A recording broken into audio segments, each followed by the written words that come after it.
बालेंदु शुक्ल के कांग्रेस में शामिल होने से मध्य प्रदेश में 24 सीटों पर होने वाले उपचुनाव से पहले बीजेपी को एक फिर बड़ा झटका लगा है। कांग्रेस प्रदेश अध्यक्ष एवं पूर्व मुख्यमंत्री कमलनाथ ने बालेंदु शुक्ल को आज अपने निवास पर कांग्रेस की सदस्यता ग्रहण कराई। वहीं बालेंदु शुक्ल ग्वालियर चंबल क्षेत्र के जाने माने नेता हैं।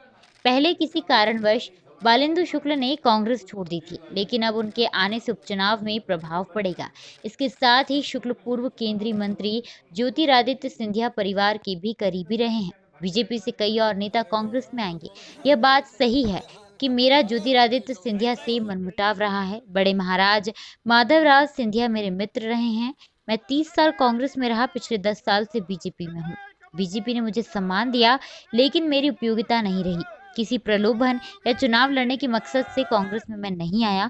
कांग्रेस पार्टी तय करेगी मेरी उपयोगिता। बीजेपी में कई लोग ज्योतिरादित्य के आने से खुश नहीं हैं, ये कहना है बालेंदु शुक्ल का।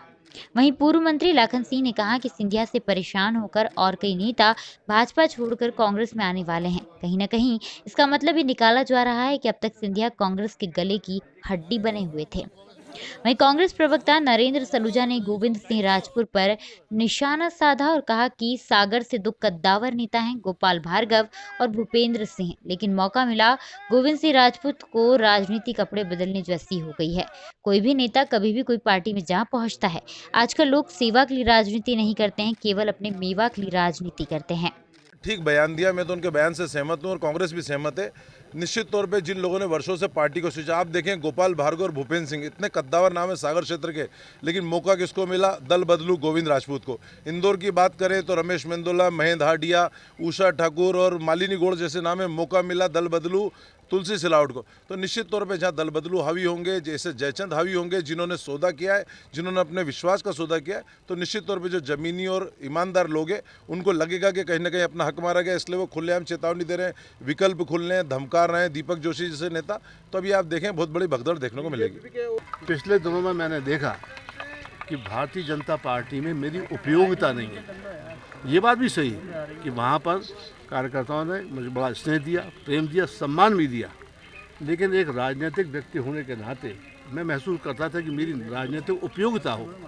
मैंने भारतीय जनता पार्टी में देखा कि उन्होंने मेरी वो उपयोगिता कोई देखी नहीं, समझी नहीं। शिवराज सिंह जी मुझे भारतीय जनता पार्टी में लेके आए, उन्होंने मुझे एक आयोग का अध्यक्ष बनाया, 6 साल में अध्यक्ष रहा, कैबिनेट मिनिस्टर का दर्जा दिया। तो सम्मान में कभी नहीं थी, लेकिन उपयोगिता कुछ नहीं थी। और एक आदमी बिना उपयोगी हुए किसी संस्था में बना रहे तो किसी को भी अच्छा नहीं लगेगा, मुझको भी अच्छा नहीं लगा। और इसलिए मैंने देखा कि मेरे जब कांग्रेस के साथी हैं उन्होंने मुझसे संपर्क किया और कहा उन्होंने कि हम कांग्रेस पार्टी में आ जाए। और ये तो चर्चा बहुत दिनों से चल रही थी, लेकिन अब मैंने उस समय देखा कि शायद मेरा भारतीय जनता में रहना न उनके लिए उचित था, न मेरे लिए उचित था। देखिए, बालेंदु शुक्ल की जो आपने बात की है, बालेंदु शुक्ल मूलतः तो वो कांग्रेस में ही थे, उनकी मूल भूमि कांग्रेस ही थी, लेकिन ज्योतिरादित्य सिंधिया के कारनामों की वजह से उनसे दुखी होकर, प्रताड़ित होकर वो अपमान हमेशा करते रहते थे बालेंदु जी का, इसलिए उन्होंने कांग्रेस को छोड़कर और भारतीय जनता पार्टी में चले गए।